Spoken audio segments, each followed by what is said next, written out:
What's up, everybody? Welcome back. Thanks so much for subscribing. If you haven't already done so, be sure to like, subscribe, and comment on these videos. I do read all the comments and I love hearing from you. If you have questions, I'll try to answer those also. And if you're just tuning in, you can always check out all the other videos by clicking the link in the description or by clicking on this link in the icon. So we've talked now about chipping and putting. We're starting with the shortest shots, then moving away from the hole slightly into longer and longer and longer shots until we finally finish up with the driver.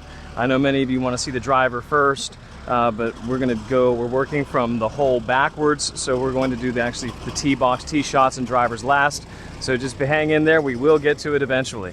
As we've been discussing the chipping and putting, I mentioned that chipping is going to be your first option after putting. When you're just off the green, you don't have much grass to hit through, but it's not viable to putt it, then you can chip it, and we're just lofting the ball a little bit onto the green and then letting it roll to the hole. There are limitations to chipping though, even though chipping is going to be my first option to attempt to get the ball close to the hole. Sometimes it's just not going to be the best option. And that's going to be when I actually have to carry the ball further than I need it to roll, when there's too much grass to fly the ball to chip it. And the chip swing really is limited to, for me, with my chip swing, I can only fly the ball about 30 yards or so, maybe even a little bit less than that. So there are limitations to a chip swing. And when you can't chip it, then we employ the technique of pitching the ball. And I differentiate chipping and pitching.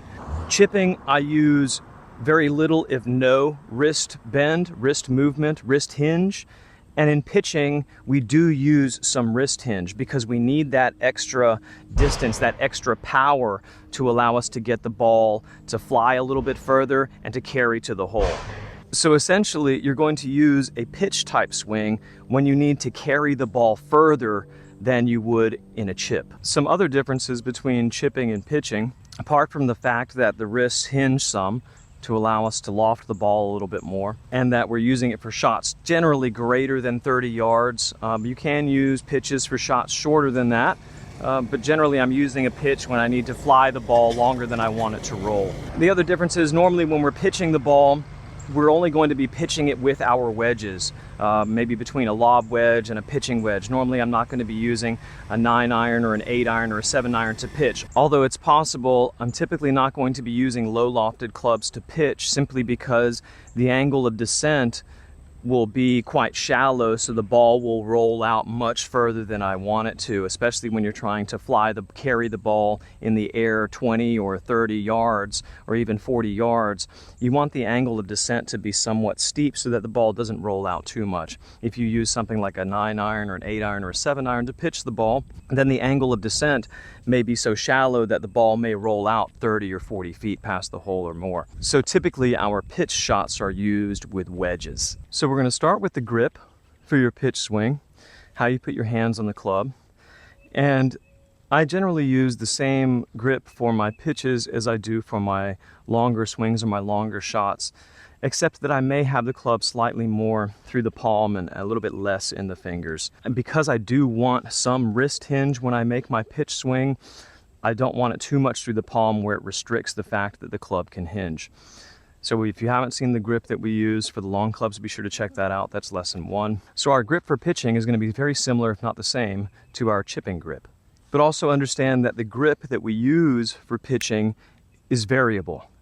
It can change dramatically from shot to shot. And by dramatically, I just mean really the angle and the manner in which we hold it. Sometimes we may be on adverse lies, sitting on the hill, or halfway standing in a bunker, and you just have to grab it however you can grab it in order to get the face or the club head to travel through the ball the way that you want it to. Sometimes we have to make adjustments just to make it work. So understand that it is variable depending on the type of shot that you're going to play.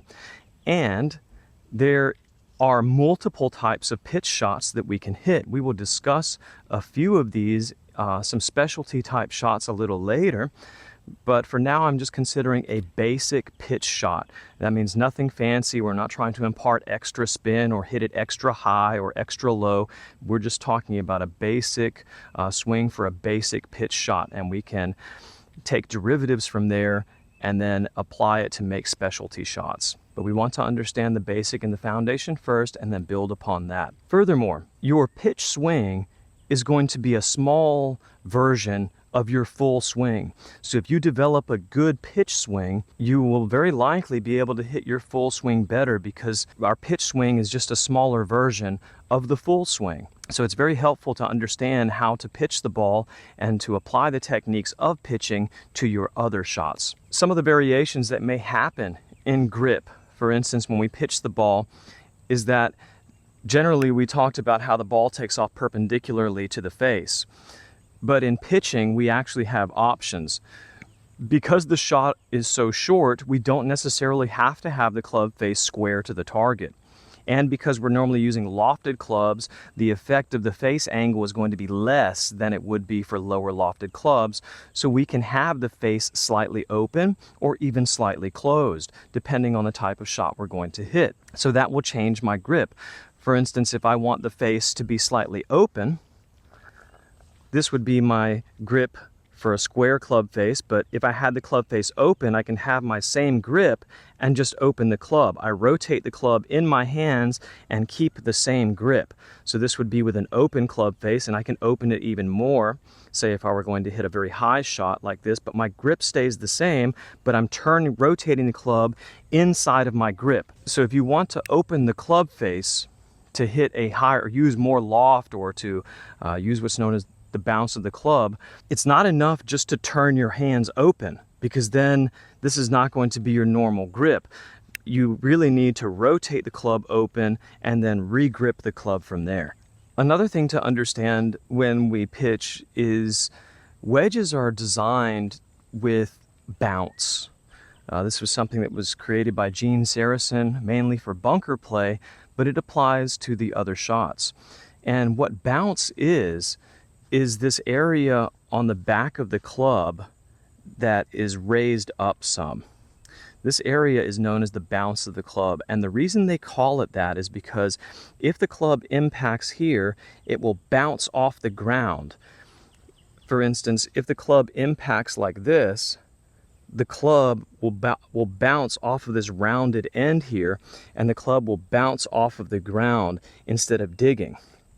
So understanding the bounce will be crucial for you to play your pitch shots and the different variations of pitch, because sometimes we may want to use more bounce, and other times we may want to use little to no bounce, and we can do this by increasing the shaft angle and putting the lead edge into the ground. So understand that bounce is something that's helpful to us as we play different shots, and we're not limited to only playing the wedges one way. The wedges are actually, I consider the wedges to be some of the most versatile clubs in the bag, because you can play all manner of shots with them by changing the way that you use the club and using the bounce and changing the angle at which we attack the ball. If you look at my club here, this is a 56 degree, and it says, then it has this other number that says 08M. This is actually a 55 degree. I have it bent to 55, but nevertheless, this number here, 8, means 8 degrees of bounce, and the M is the type of grind that it has on it with this sole with the rounded off edge here for this particular Titleist wedge or Vokey wedge that I'm using. But what the bounce is I'll attempt to show you here. If I hold the club straight up like this, and the shaft is vertical, or as vertical as I can get it, you can see here that this is not flat. It's slightly upwards. The leading edge is slightly elevated from the bottom of the club. So you can see that the leading edge here is slightly raised. Well, the angle that is created between flat and this angle that's created, that is the bounce. So on this particular wedge, when the club is straight up, that means that this angle here is 8 degrees. So this club is said to have 8 degrees of bounce. The less bounce that a club has, the more that the leading edge will be flatter like this. You see, in order for me to put this leading edge down on the ground, technically I would have to lean the shaft forward 8 degrees so that this is going to be flat on the ground now. So this is how the bounce is measured and what the degrees of bounce mean. I typically set up for a pitch shot in the same manner that I set up for chipping, and that is with a relatively open stance, open posture, with my rear foot perpendicular to my target, with my left foot open and with the shaft slightly forward. This is a standard starting position, mind you. Again, remember that there are many different ways to pitch the ball and multiple variations, which we will be discussing later. We're just trying to get a baseline here for a setup. So consider setting up for your pitching the same way that you would set up for a chip. So my setup for a pitch would be very much like this. Remember, our chip swing looks like this, with very little or no wrist hinge, not allowing the club to pass the ball. My pitch swing would look a little bit more like this. So the club does pass me some as I make these pitch swings. Having the club pass under the ball allows the ball to go up some more, because now I'm allowing the club to pass down and the angle, the shaft angle is less, so the club is actually going to pitch the ball into the air more. In chipping, where we generally have the ball kind of back in our stance so that we can ensure that we have the hands in front of the club head or in front of the ball. When we pitch the ball, we can vary the ball position depending on what type of shot we hit. It'll be easier for you to understand this if you consider 3 different ball positions. A back ball position. Let me get a ball here so you can see this. So this would be, I'm considering a rear ball position when the ball is on the inside of my back foot.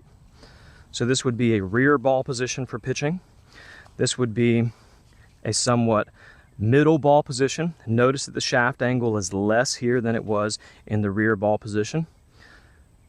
So this would be a middle ball position. And this would be a forward ball position where the shaft is nearly vertical, straight up and down.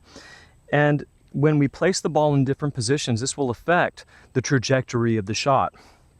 Typically, playing the ball in the front is going to produce a high shot because the shaft is more vertical. We're using more loft of the club. When the ball is in the middle, we can consider this like a neutral position. This would be medium loft or medium trajectory. And then when I play the ball in the back of my stance, then this will produce a lower trajectory shot. The last thing we'll discuss here is going to be our posture. And our posture really is going to be similar to or the same as a chip swing. As I set up to this ball, again, we want to be comfortable. It's not necessary to have your arms completely extended. You can leave them a little bit bent, as in the chipping swing, so you can become comfortable. My weight distribution on a pitch swing also varies, whether I'm very forward or very back, depending on the slope that I'm hitting on. But generally, for these shorter shots, you want to have a little bit more weight forward than backwards, because we don't want to be falling backwards when we hit it. It'll be difficult to be hitting down. Because we're using wedges, wedges work best when we are hitting down towards the ball. In other words, the club head is traveling down at the ball and not up at the ball. And in order to do that, it's better to have the weight forward so that the club is traveling downwards instead of having our weight backwards where the club is traveling up. So most of the time, I have my weight more forward than I do back.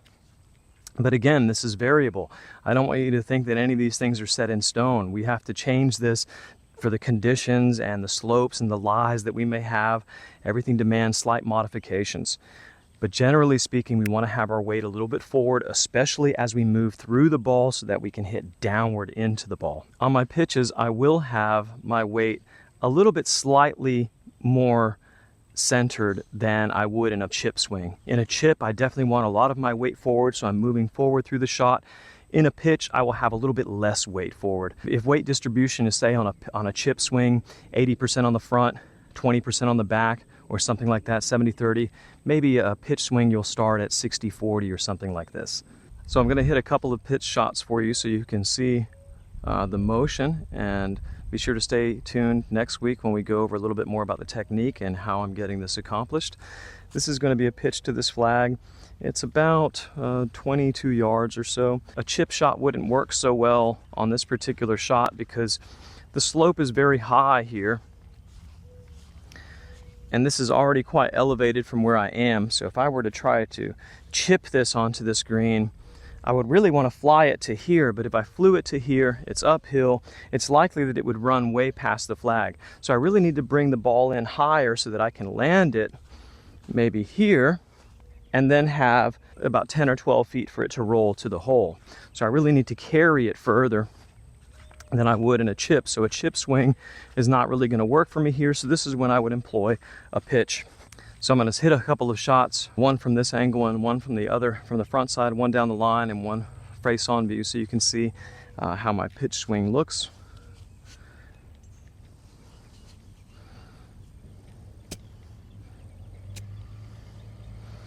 Here I take some practice swings. I'm getting an idea of how hard I want to hit it, how far I want to fly it.